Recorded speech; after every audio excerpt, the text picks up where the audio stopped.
તાલુકા પંચાયતની ચૂંટણીમાં, જિલ્લા પંચાયતની ચૂંટણીમાં, પછી વિધાનસભાની ચૂંટણીમાં એ લોકો આવેલા છે, મંત્રી બન્યા, ધારાસભ્ય બન્યા, એ ટાઈપની ઘટનાઓ બનેલી છે. એ મોટા રાજકારણીમાં એવું કહેવાય કે 5-7 જણા તો ધારાસભ્ય બન્યા છે.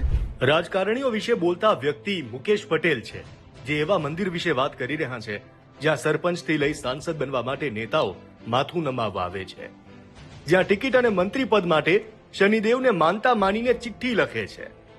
ગાંધીનગર જિલ્લાના અડાલજ પાસે આવેલા શેરથા ગામનું શનિ મંદિર, એક ખેડૂતના ઘરમાં બનેલા આ મંદિરની માન્યતા છે કે અહીં શનિદેવને લેખિતમાં અરજી કરે તે ચૂંટણી જીતી જાય છે. લગભગ 1394 જેટલા લોકો સત્તાવાર રીતે માનતાવાળા શનિદેવની આધ્યાત્મિક શક્તિ થકી એમને જે ઈચ્છા હતી એ સત્તા મેળવી, પોસ્ટિંગ મેળવી, અને એમાં કોઈ ધારાસભ્ય પણ બન્યું છે અને મંત્રી પણ બન્યું છે. ખાસ કરીને રાજકારણની સિવાય કોઈ આવતું નથી અને નિયમ એવો છે કે ફક્ત શનિવારે જ આવવાનું. આ મંદિર કયા સંજોગોમાં બન્યું, ચૂંટણીમાં જીત મેળવવા માટે અરજી કરવાની પ્રથા ક્યારથી શરૂ થઈ, એ વિશે મુકેશભાઈ કહે છે કે ફોટો મૂકીને સ્થાપના થઈ હતી.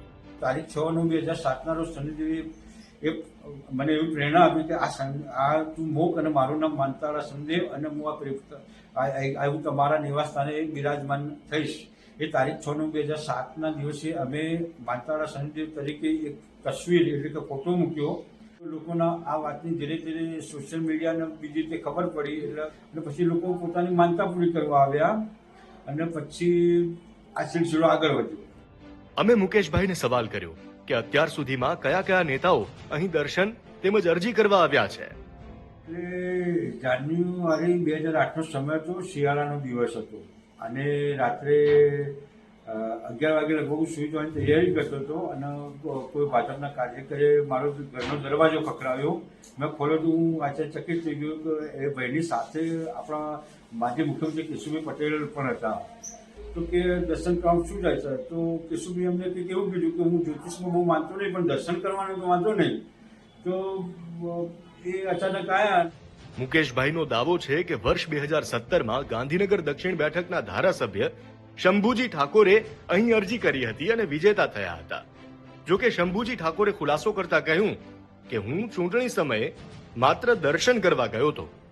તો ગત વિધાનસભા ચૂંટણીમાં ભાજપના એક ઉમેદવારે ધારાસભ્ય અને મંત્રી બનવા માટે પણ અરજી કરી હતી. તેઓ ચૂંટણી જીતી ભૂપેન્દ્ર પટેલની સરકારમાં મંત્રી બન્યા હોવાનો દાવો પણ મુકેશભાઈ કરી રહ્યા છે. હવે આને શ્રદ્ધા કહો કે અંધશ્રદ્ધા, દાવા પ્રમાણે આ મંદિરમાં 2100 જેટલી અરજીઓ સરપંચથી માંડીને મંત્રી પદ માટે કરવામાં આવી ચૂકી છે, જેમાંથી 1394 થી વધારે લોકોએ જીત હાંસલ કરી છે. મૌલિક ઉપાધ્યાય, દિવ્ય ભાસ્કર.